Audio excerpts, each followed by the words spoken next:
Hello, bestsellers. Let me see if this works. I gotta check this out. Looks to me. Sometimes when you are doing this by yourself, you're like, did it work? I think we're good.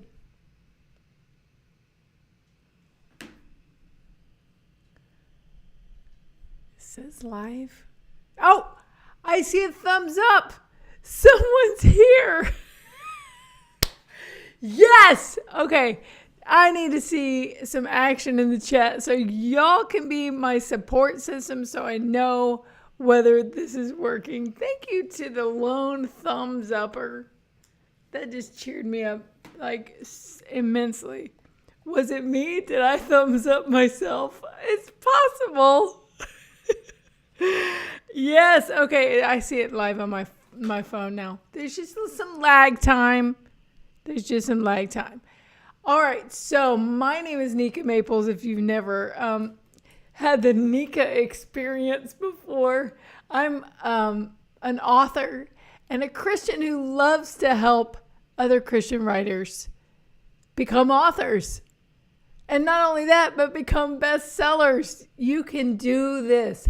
So you're watching this video, I hope, because you want to know how to edit your book like a pro.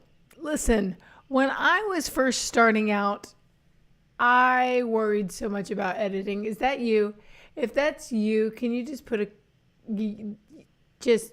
that's me in the chat? Whether you're watching live or replay, just put that's me in the chat.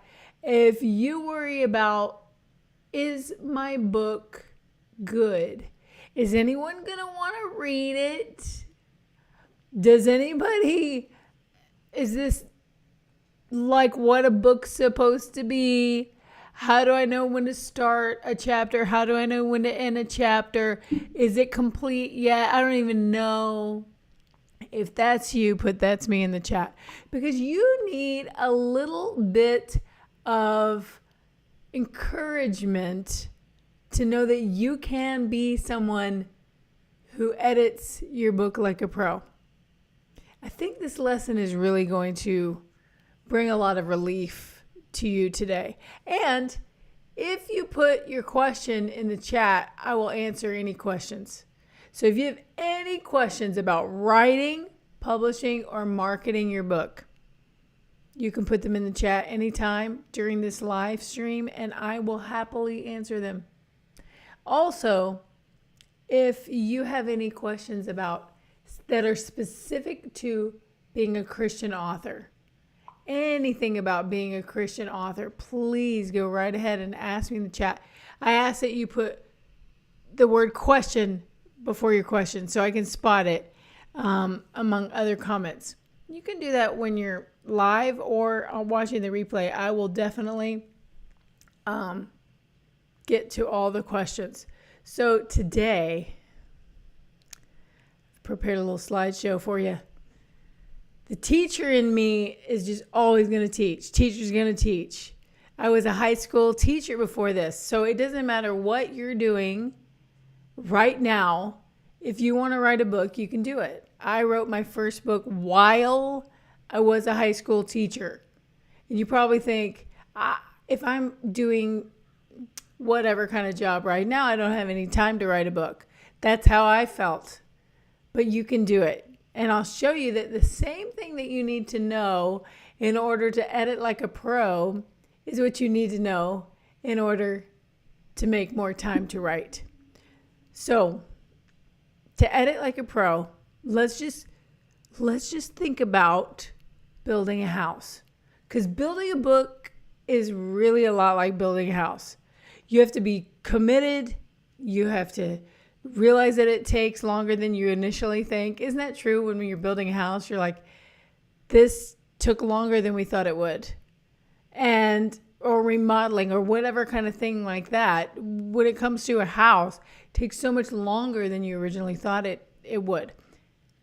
There are ways to make it go faster, but don't expect that your book is just going to be lightning fast unless you know how to think like a bestseller.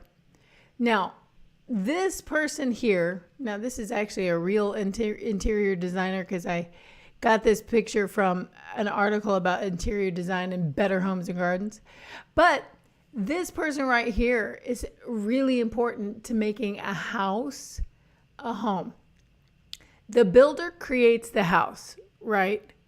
But the interior designer makes the house into a home. Look at this beautiful interior designer. This is her incredible design right beside her. One of her designs that was being featured in this article about her. Okay, she didn't build the house, but she made the house into a home. So you, the author, are the home builder. And you need to work in partnership with an interior designer. Now, in the book world, who is that? I'm going to tell you in just a minute. But I think some of you are overlooking this person, this interior designer role in the book publishing world. You think that you need to be this person, the person who's cleaning up the manuscript. If you are worried about grammar, put grammar in the chat. If you're worried about grammar, if you're like, I'm not good at spelling, I don't know where to use a comma, I'm worried about, do I get the punctuation right? Am I supposed to be using an N dash or an M dash here? What's going on? When do I use italics? I don't even know how to use quotation marks correctly. If you're concerned about grammar when you write, put that in the chat. If you are, then you're acting like the most important role to make a house into a home is this role, the cleanup crew. And that's not true. The cleanup crew in a building or in your house, if you have a house cleaning service, they come in and they do something very specific. They make it nice and clean and fresh, but they don't make it into a home. No, that's the role of the interior designer. Now, you may not have ever had an interior designer for your home. I haven't myself. But you take on the role of an interior designer yourself in your own home because you pick the colors of paint for the walls. You pick the rugs that you want to put in each room. You pick the paintings.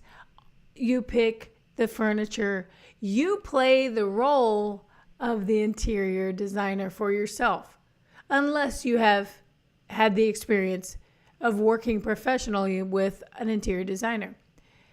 In the book world, you can do it the same way. You can do this role or you can hire out this role, and it's called the developmental editor. The developmental editor is a special kind of editor. They rearrange where necessary. It's just like an interior designer would say, where should the furniture in the rooms go? You, the author, are the home builder that's creating the rooms in the house. But the interior designer makes those rooms filled with beautiful things. Make sure that it all flows. And if you're doing it yourself, maybe you're designing your house yourself, you're decorating your house yourself. If you're doing that yourself in your book, then you have to think like an interior decorator. You have to think like an interior designer. You don't want to think like a cleanup crew. And that's the mistake that many of you are making right now. Many of you are making this mistake right now. When you are trying to write your first book, you're thinking like a cleanup crew. You're thinking like a house cleaning service. You're combing through your writing and you're worried about punctuation and capitalization and spelling and grammar. And that is not what you should be worried about. It's not what you should be worried about. The cleanup crew is a different kind of editor. The cleanup crew is a copy editor. A house cleaner is like a copy editor. They clean it all up and make it shine. They are asking themselves, where does anything need to be polished? Listen, if you have a cleanup crew, if you have a house cleaning service, and they come in and they start polishing the furniture or using glass cleaner on the windows, they don't have opinions about what color you should use on the wall. If they do, they keep it to themselves. Their job is just to clean it. They don't have opinions about whether the rug goes here or there or whether the furniture needs to be moved. If they do, they keep it to themselves. So you don't have to worry about copy editors. But every time I meet a new author, they tell me they're afraid of the editors. I'm like, what are you talking about? You're afraid of editors? You're the author. You're supposed to be the one who is the home builder. Would a home builder be afraid of a house cleaner? No. Would a home builder be nervous or even would a home builder even be thinking about a house cleaner while they're building the house? No, they would not. They would just be building the house. They know that one day they would be this beautiful home would be cleaned, but they're not thinking about the cleaner while they're building. I'm telling you now, stop thinking about the cleaner while you're building. Stop thinking about the cleaner while you're building. You don't even have to think about the designer while you're building. The interior designer, you can work with a developmental editor who can rearrange big movements in your book, like chapters or concepts, but definitely do not think about the cleanup crew. Stop worrying about your grammar. Stop worrying about it at all. I'm telling you, it doesn't matter. Somebody will come in. It's kind of like if you have somebody that comes in and just whip, they just get it done. You wonder, it's so fresh and clean. Looks like I don't even live here. Looks like I was never here. It's so fresh and clean. That's what somebody can do to your book. A good copy editor will make it seem like there were no fingerprints left behind. Okay? So relax. If you want to self-edit your book like a pro, do not do this kind of editing. Copy editing is not the kind of editing you do. So, you may ask me, okay, Nika, if I'm not going to do like house cleaning copy editing, then what kind of editing are you talking about when you say developmental editing is the kind of editing I need to do when I edit my book as a pro? Well, I'm going to show you 2 things that you can start thinking about doing. But here's the thing. I say it with caution because you really just need to focus on getting the house built. You can't correct as you go any more than you can inhale and exhale at the same time. Now, inhaling and exhaling go together. They're important. They have to happen, but they can't happen at the same time.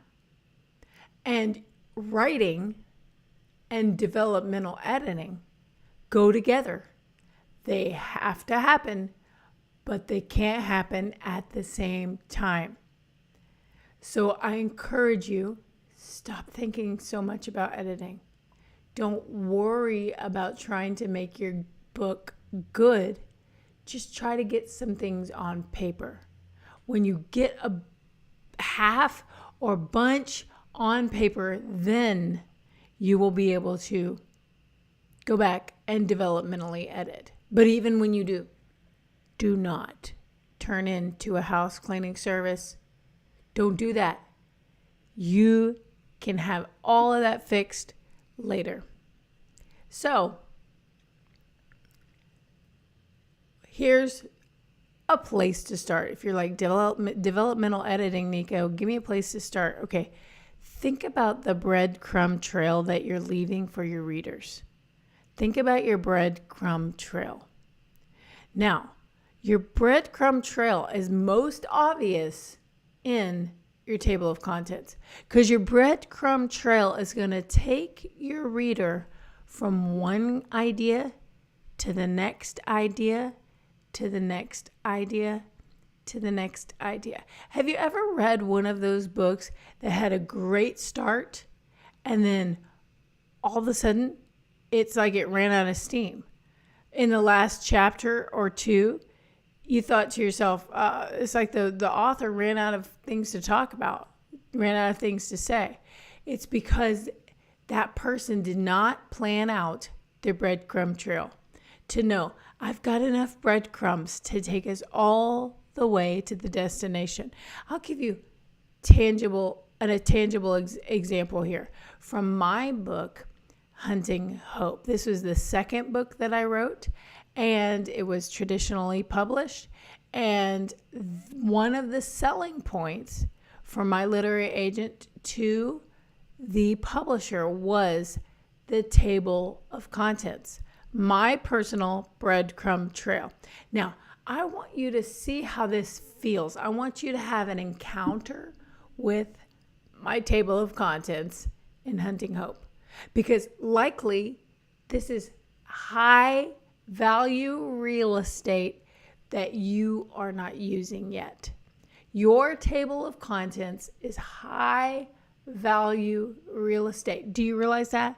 Because the whole entire book is on one page. Yes, that whole entire 240-page book that you're thinking of writing is going to be summarized on one concise page. And that page is so important. How do I know that it's important? How do I know that it's important? My friend, when you go to Amazon, do you click on the look inside feature? Do you click on the look inside feature and open the cover of that book? Now, in a real bookstore, you do. You open the cover of that book. Even when you shop online, we are so curious to see what's in the whole book. Am I gonna love this? Do I want to spend money on this? What's in the whole book? And you'll click on the look inside feature and you'll look at the table of contents. You might even look at the first page or two or three, however many they let you see on Amazon, but you for sure look at the table of contents. So that's what you need to know is your buyer behavior, your reader behavior should constantly be telling you what's important as a writer. The table of contents is high value real estate. Here is the table of contents of my book, Hunting Hope. Imagine that you have walked into a bookstore and you have picked the coffee smells in the air and you pick up this book and it says contents. Now, the subtitle of Hunting Hope is Dig Through the Darkness to Find the Light.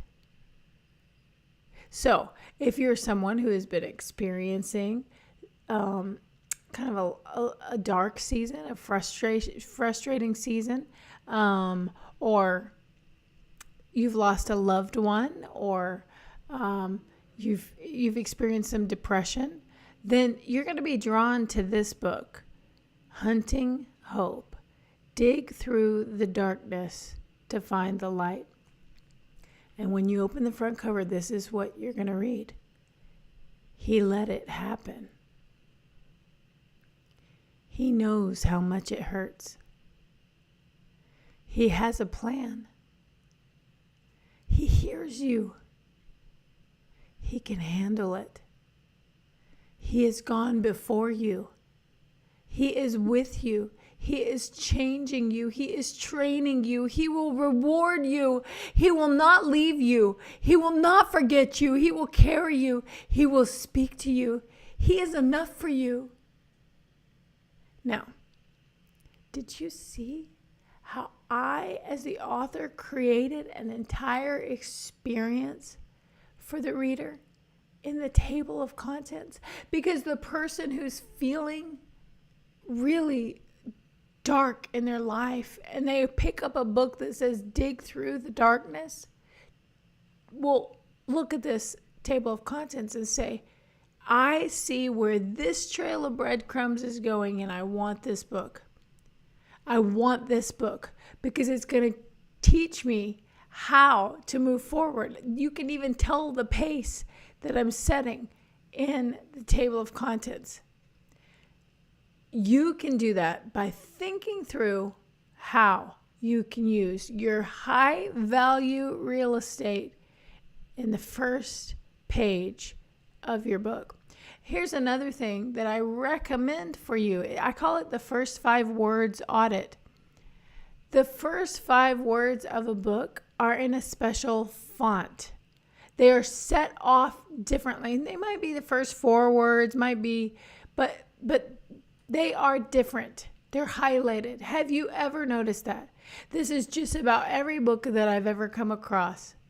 But I never noticed it until I started writing my own books. When I became an author, then I started noticing. But now you're never gonna see it. You're never gonna not see it. You're never gonna not see it. You'll always see it from now on. So my recommendation is if you want to be a developmental editor for your own book, you want to look through every chapter in your book and notice the first 5 words. I'll show you mine, but I've got some sunlight creeping up to my face and it's going to get me soon. So give me a second.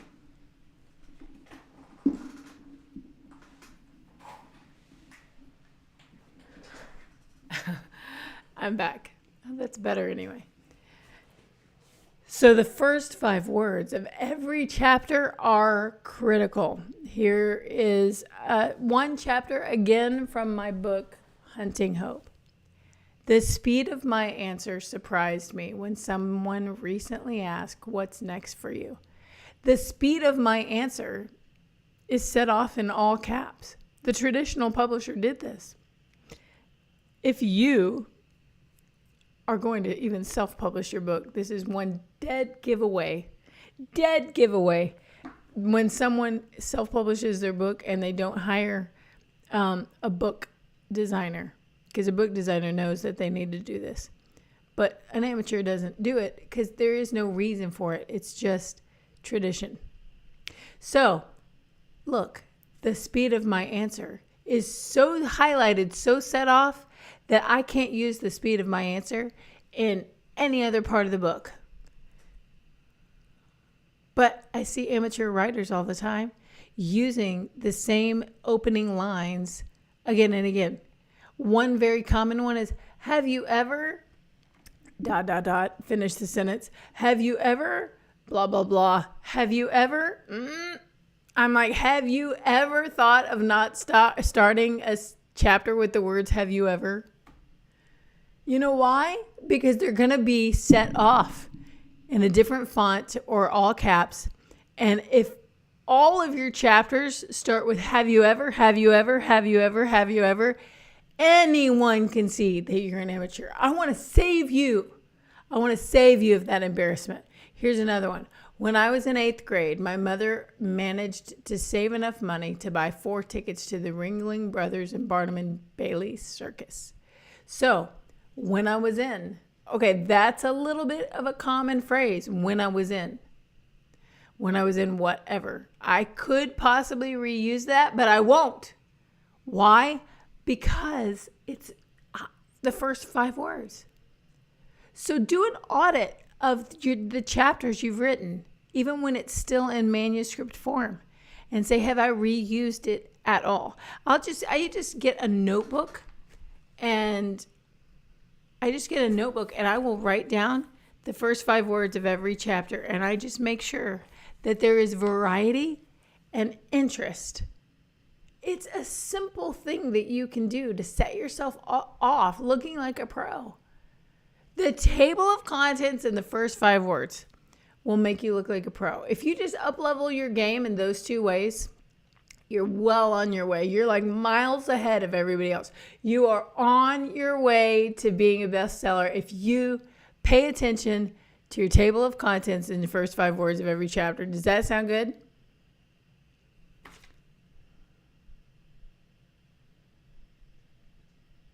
Oh, I love what Scott wrote. My dad was a motion picture set designer, akin to an architect. Yeah, though it was the set decorator who brought the set to life. That's exactly like that's absolutely exactly what I mean when I talk about the home builder.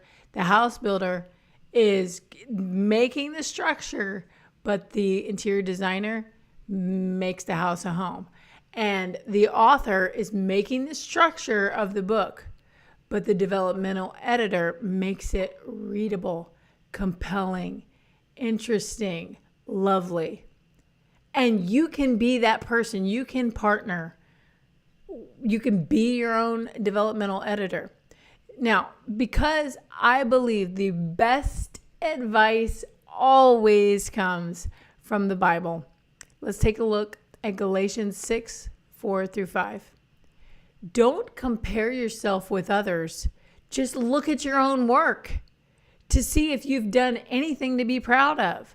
You must each accept the responsibilities that are yours. So when I, as a book coach, encounter people who are like, I'm just so worried about my book. Is it any good? Is it any good? Is it any good? Is it any good? And here's what I say. You know what? That's your responsibility. You have to be the one to decide, is your book any good? That's your responsibility. Each person, in that verse in Galatians, each person should look at their own work and decide if they've done anything to be proud of, anything to be pleased with. Look at your own work. Quit outsourcing the assessment to somebody else. I always say when you outsource your well-being, you outsource your authority. Let me say it again. When you outsource your well-being, you outsource your authority. What do I mean by that? You outsource your well-being when you want somebody else's words to make you feel better. So you're the author that is creating this book, and you're the one with the responsibility to decide whether it's good. And if it's not, you know it. It's kind of like, the old scene where we all know, like someone says, "Does this make me look fat?" And they already know. It probably does. If you had to ask. You don't need somebody else to just approve something, to put a stamp of approval on it. If you felt uncomfortable in that outfit, if you felt like it was a little too snug, change. Don't ask somebody to put a stamp of approval on something that you already know was uncomfortable enough for you to ask the question. But in your book, we are constantly outsourcing our well-being. I feel the discomfort of writing this book, so I'm going to ask somebody else, is this good? You already know something could be improved, or you wouldn't ask the question. So just keep the responsibility. You go at it again. Now, if you have to ask for feedback, that's one thing. But outsourcing, like, make me feel better, tell me it's good. Make me feel better, tell me it's good. When you do that, you outsource your authority. And the author has to stay in authority at all times. Because when your book is published, any mistakes are yours. Being able to answer when people are like, why did you write this? Or like, talk about your book on this podcast, or when you're marketing your book, it's you that has to answer. That person, your friend, your family member, does not have to answer about your book. So you have to stay in authority at all times. That is the mentality of a bestseller. A bestseller goes, I don't have to ask anybody if it's good. I know it's good. Because a lot of times, your book really is good. You're doubting yourself. You're wondering if you're good. You're not wondering if your book is good. You're wondering if you're good. And that is something that is just part of your identity, is part of who you are. Because when God created you, He said, you're very good. So no one else can answer that for you. But we're constantly looking, our books feel like a mirror. They feel like a reflection. You're saying, tell me it's okay. Tell me I'm okay. Well, I want to encourage you today. Don't compare yourself to other writers that may have 25 books under their belt, that may have experience writing 10. Don't look at other writers and compare your work to theirs. Just do your own work. Look at your own work. My first book, I just had to put it out there. I just had to start. And after that, it got easier. The 6 books total, I'll tell you the 5 that I wrote after the first one took the same amount of time as the first one. Like the first book took me so long to get the courage to write that the other 5 that came later was the same amount of time or actually less. Now, I want to give a student spotlight to one of my clients, Abigail Brown. So excited for this book. So excited for this book. Is this cover not amazing? This book cover is so gorgeous. And here's the secret. This is the behind the scenes. This book cover, the paint, the piece of art, is actually painted by Abigail Brown. So that's just like the cherry on top of a book, is an excellent cover. And Abigail got to contribute her own artwork for this beautiful cover. The book is called Unstuck, Moving from Resentment to Resilience While Living with Dystonia. Unstuck, moving from resentment to resilience while living with dystonia. So if you or someone you know have this very interesting condition called dystonia, then you're going to want to run out and get this book immediately. Get it for your friend. Get it for the family member of someone who has dystonia, because this is a unique situation. This is a unique circumstance. Let me explain. Abigail cannot speak and she cannot type. And yet, she wrote a book. How? If she could not dictate the book, if she could not type the book, how did Abigail, who's living with dystonia, how did she write a book? She did it with her left thumb. Letter by letter by letter. I say that to encourage you that you too can write a book, even though you may have circumstances that feel like they're holding you back right now. You may feel like you don't have enough time. You may feel like there are always interruptions. You may feel like you can't figure out how to put it all together, or you don't know what you're doing. But that's what Abigail felt too. And in spite of the obstacles, she kept writing. So I want to encourage you today, in spite of your obstacles, keep writing. What are your obstacles? I would love to know, what are the big obstacles for you?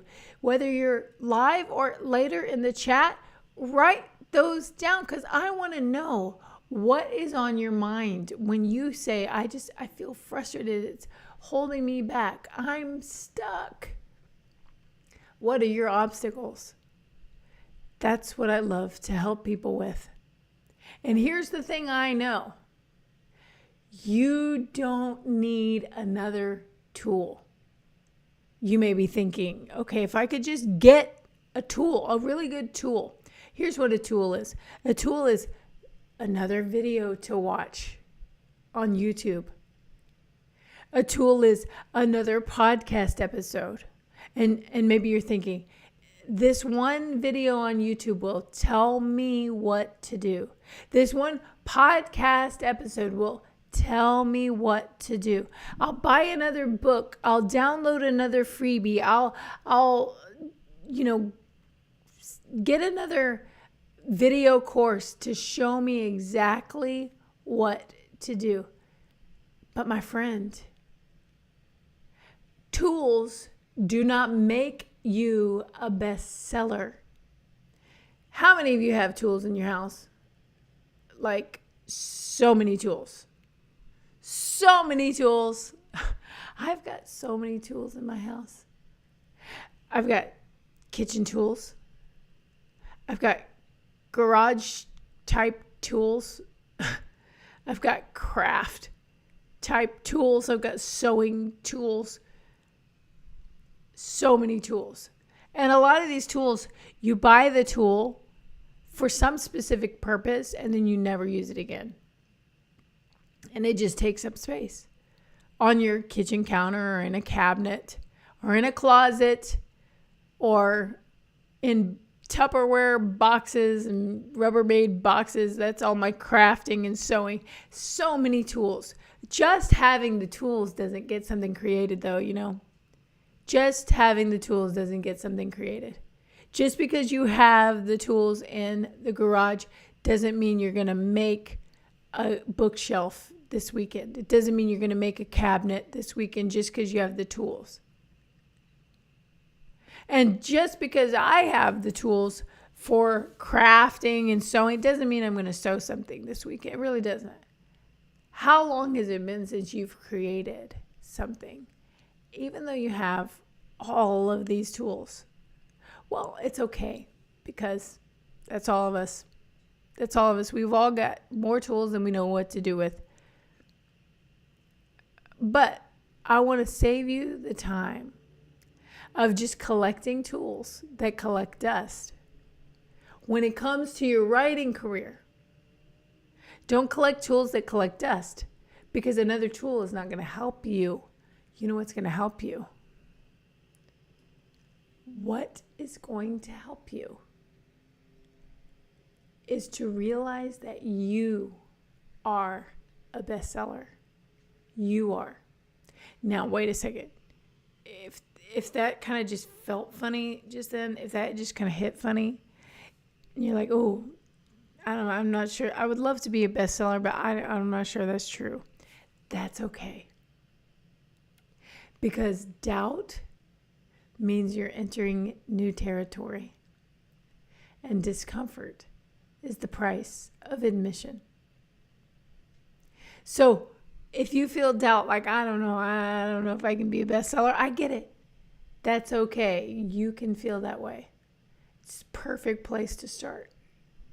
But if you would like if you could be a bestseller, if you could be one, would you want to be one? I mean, I'm just saying, are you open to the possibility? Or are you just shutting it down? If you're watching this live or on the replay, be courageous. Take the first step and just write bestseller. Just write bestseller if you're open to the possibility. Open to the possibility of being a bestseller. Just put the word bestseller. Because the thing is, if you're closed to the possibility, where is that getting you? It's just getting you with more tools in your tool graveyard. More of these things that you were supposed to tell you how to write a book, and you still haven't been able to create it. Just like I didn't sew a dress or you didn't build a cabinet. It's exactly the same thing. You got the tool with great hope and great expectation, but it takes more than just a tool. It takes knowing how to use it. The tool lays there, even a pen. A pen is a tool that just lays there without someone who knows how to use it. And plenty of us, we buy tools and then we don't know how to use it. I've got a tool right here, as a matter of fact. This right here. I've had this tool. This is a tool for YouTubers, and I bought it because it was recommended to me to buy 4 years ago. 4 years ago, I went and bought this, and it has stayed in a drawer until today. When all of a sudden I said, "Oh, I need to get that out," and so I got it out, and I put. What? This is not even the kind of plug that goes into my computer. So great. I waited so long, it was almost obsolete. So I get an adapter and I plug it into my computer. Well, can't use it unless you have software. And I'm like, okay, I'll download the software. I went to download the software and they're like, oh, can't put this software on your computer because you don't have an up-to-date operating system. And I can't get the up-to-date operating system because this particular computer doesn't have enough memory. It's like, that is the definition of tool hell. That is the definition of tool hell. When you have a tool that you've waited so long to use that by the time you get it out to use it, the other tools don't work with it. And still we have this tool that is not operational because the other components can't work with it, and I'm not the one that knows how to do it. So I want to encourage you, listen, don't worry about another tool. Worry about becoming the person who knows how to use the tool. Becoming the person who's a bestseller. Is this helping anyone? I hope this is encouraging. Remember this woman that I showed at the very beginning of this live stream? She's an interior designer. You can tell by looking at her. I mean, I cut off the half of the picture that has her gorgeous design. And I'm like, just look at her. She's the design. I mean, she's gorgeous. Look at everything about her. Look at her. The dress she chose is unique. The way she's carrying herself, the confidence, the confident posture, the poise, the grace, the way she's just positioning her hands like she doesn't have a problem. She's just confident. Her smile.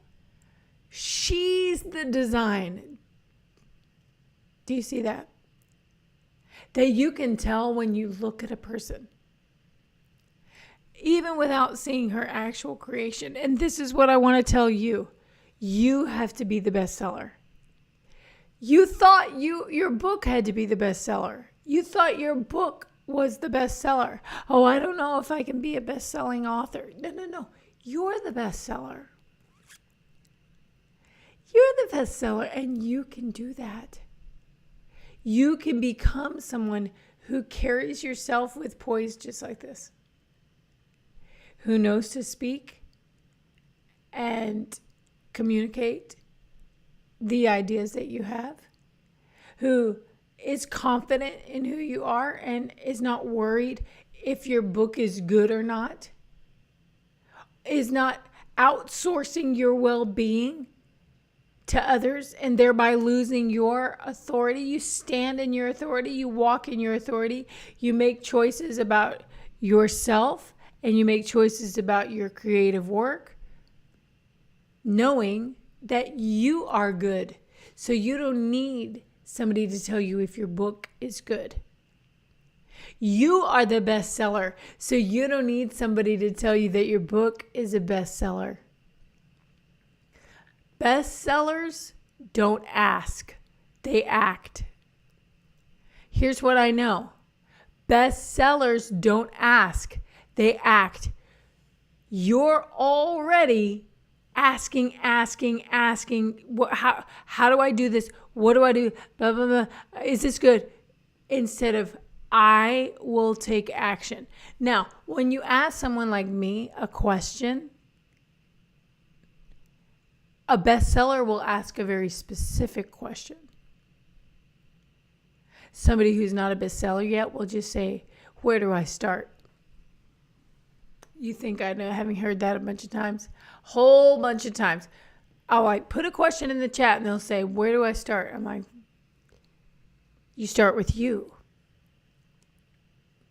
That's not what anybody wants to hear. But I want to tell you this. Your transformation can happen very, very quickly. It happens very, very quickly. And you will keep moving through transformations. When you are an author, you will keep moving through transformations over and over and over again throughout your author career. Because you might be thinking right now, if I could just finish this book, that's all. I just need to finish this book. But that's not it.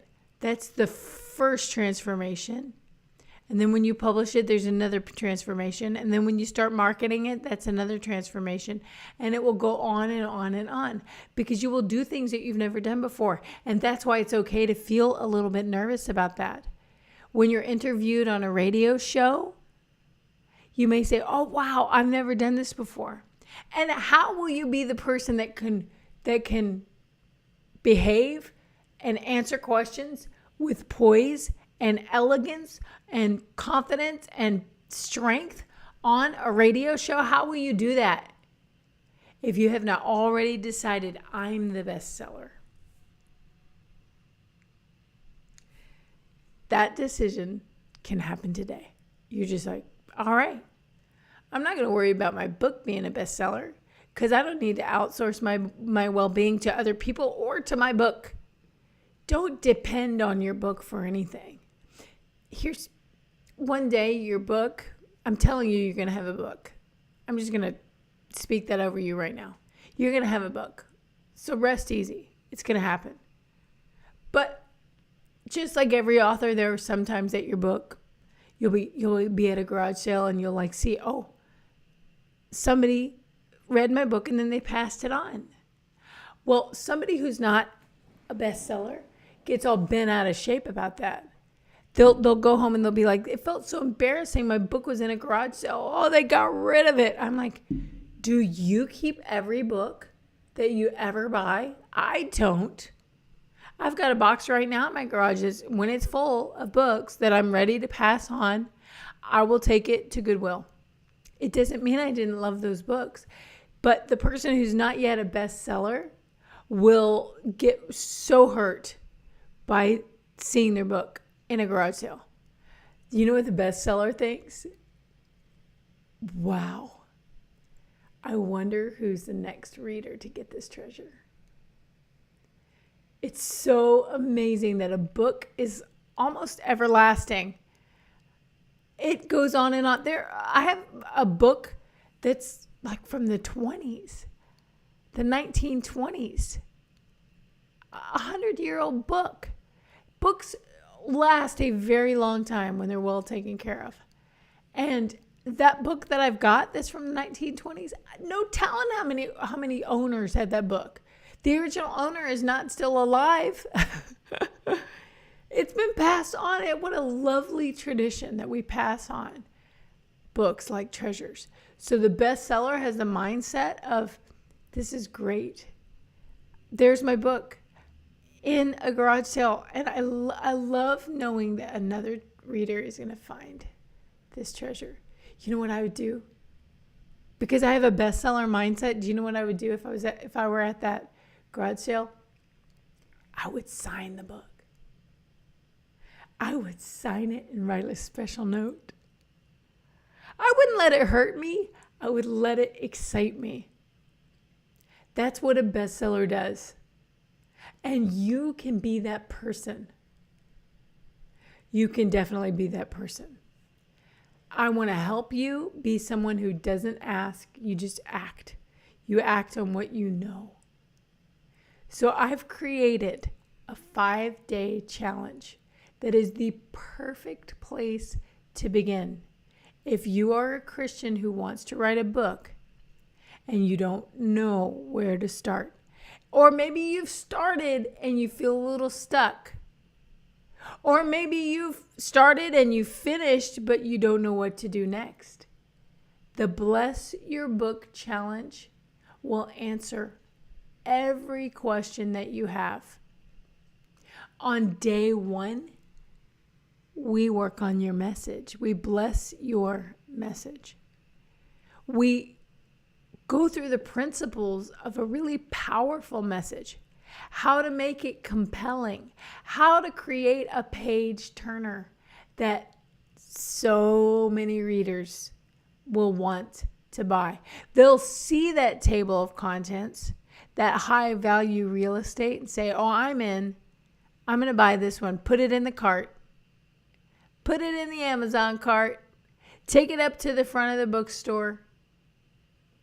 That is what you can learn how to create when you go through day 1. Then we move to day 2 and we talk about something that's hard to talk about, but it's necessary to talk about. We're going to talk about money. Because here's the thing, and I'm going to just tell you this straight up. I'm going to tell you this straight up. If you're not willing to talk about money, then you probably shouldn't be writing a book. Because the thing with a book is you exchange money for it. Like that is the transaction. Is you give me a book, I give you money. That's the thing. They're not trading breakfast cereal for your book. They're trading money. And if you have a problem as a Christian author, if you're like, but this is a faith-based book, but this is about Jesus, but God doesn't want me to charge. Is that you? Are you thinking that? Well, then I can help you straighten out your thoughts about money. Let me tell you something. If you think to yourself right now, I just want to write this book, and if it only helps one person, then it'll be worth it. My friend, that is foolish. That is foolish. And if you're only writing your book for one person, stop right now. You're wasting your family's time. You're wasting your own time. You're wasting everybody's time. If you think if your book only goes to one person, it will be worth writing. Because it takes a lot of time and commitment to write a book. And it's foolish to spend that much time and commitment for only one person. If you told me that you wanted to go to medical school and become a doctor and you're like, I said, oh, really? You want to become a doctor? You're going to medical school? Yes. I'm going to go to medical school for 4 years and then I'm going to do my residency and I can't wait to go through all of this. And I said, oh, yeah, great. That's fantastic. I wish you all the best. You go, yeah, it's gonna be hard, but if I can heal only one person, it will be worth it. I'd be like, no, it won't. You better want to heal a lot more than one. If you're going to spend that much money and that much time away from your loved ones, you better want to heal more than one. If you're thinking about becoming a teacher, when I was a classroom teacher, if I had, in my job interview, if I had said to the prospective principal that was going to hire me, you know what? Listen, I love teaching, and I studied so hard to get to this point, and I'm going to give it my all. And if just one kid graduates, from high school, it will be worth it. The principal would have gone, we're not hiring you. I'm sorry, you're going to have to find someplace else to work. They wouldn't hire somebody that was such a fool to say, no, your job is to reach as many people as possible. If you're a doctor, you're going to heal as many people as possible. If you're a lawyer, you're going to get justice for as many people as possible. If you're a teacher, you're going to educate as many people as possible. Switching cameras now. You're going to educate as many people as possible. Do you see what I just did? That's what a bestseller does. What I just did. The battery ran out on my camera. And without skipping a beat, I just switched cameras. It's lower quality. I don't care. I know exactly. Wait. Let me see if I can fix it. I need to click on this button here. I know, yeah, there's going to be moments that it's not exactly what you hope. Your presentation, your interview, your broadcast isn't going to go exactly right. But when you're a bestseller, you're like, not a problem. Because I don't outsource my well-being to technology. That'd be a waste. I am committed to reaching as many people as possible. I am committed to helping as many people as possible. And I will do that in any way possible. And if technology has to work in order for me to do that, then that would be a frustrating endeavor. It's okay if technology doesn't do what I think it's going to do. I will find a way. That's the way a bestseller thinks, and you can do it. So we have to be willing to reach as many as possible. And for them to get the exchange of your book in their hands, they're going to have to give you money. So you have to be okay with money. So on day 1, we are working on your message. Day 2, we're working on your money.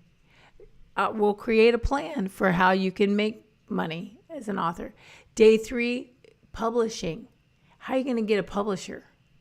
Do you know the steps? Do you know what you need to do? Do you know what's appealing to a literary agent? What they need from you? Day 4, your platform. How to get people interested when you are ready to launch your book. Do you have enough followers that you'd have people buying it? Do you have raving fans yet? I can show you how to create content. You might be thinking, but I'd never know what to post. That's the reason I don't like being on social media. Is like, I know I need to build a platform, but I never know what to post. That's what the Bless Your Book challenge was created for. Day 1, we bless your message. Day 2, we bless your money. Day 3, we bless your publisher. Day 4, we bless your platform. We got to bless all those things. You know what bless means? It means, truly, it means, when I looked it up, it means to cover with blood. Like, you want every aspect of your writing career to be covered by the blood of Jesus. And probably you're so worried about how to get it right that you're not actually praying.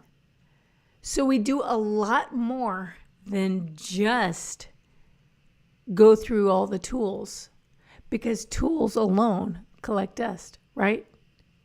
You also have to engage the supernatural. You got to connect with heaven on your kingdom-focused writing project. That's why God says, put the kingdom first. He's like, pray first. So we're going to bless. It's not just a how-to. It's bringing along heaven too. That's why we're blessing each aspect of your career. And on day 5, my favorite day, bless your breakthrough. We're going to bless your breakthrough. You'll have your own personal shift. That's when you shift to become a bestseller. So then it's not about the tools. It's not about the book. It's about you having the mindset to handle any situation. So if you're still with me live or if you're watching in the replay, I welcome your questions. If you have questions for me, you can put it in the chat and I'll be around and I'll answer those questions. But really, the best offer I can give you is the offer to become a bestseller. To become that person who stands in your authority all the time. Your authority as an author. So begin your transformation by joining the Bless Your Book Challenge. The next one's happening soon. Go to blessyourbook.com and save your seat. Go to blessyourbook.com and save your seat. If you don't do it, you're going to get busy. You're going to get busy with life. If you don't do it right now, you're going to get busy with life. And you know what's going to happen? Another month's going to pass. And if another month passes, then pretty soon another year will pass. I remember before I had ever written my book, I thought, I don't want to end up on my deathbed not having done this one thing. I have to do this one thing. You may be thinking, I don't want to lose my opportunity. For any reason, I don't want to lose my opportunity. Especially because God had, I felt the urge that God was telling me to write the book. Do you feel that urge? Then it's a matter of obedience. It's like he won't let me go. He keeps nagging at me. Write the book. I felt disobedient. Here's the thing. He can't give you the next thing he has for you until you do this thing. Because it's a matter of one step after another. So there's lots of things you're probably asking God for. And he's like, yeah, I'm going to give you all those things. But they are dependent on the first step. And I'm asking you to take it. Take the first step. Join the Bless Your Book Challenge so you can start getting actual direction from an expert who's not going to mess around by giving you another tool, who's going to help you become a person with a bestseller mindset. Because a person with a bestseller mindset creates a best-selling book. That's just all there is to it. Can't have one without the other. So, your next step is so simple and so easy. It's so simple and so easy, there's no reason not to do it. Go right now to blessyourbook.com. Get your ticket, enroll in the next challenge, and I'll see you there, especially if you're in the bestseller room, where you and I can interact. I can give you advice that you need. I can mentor you to make your transformation happen faster.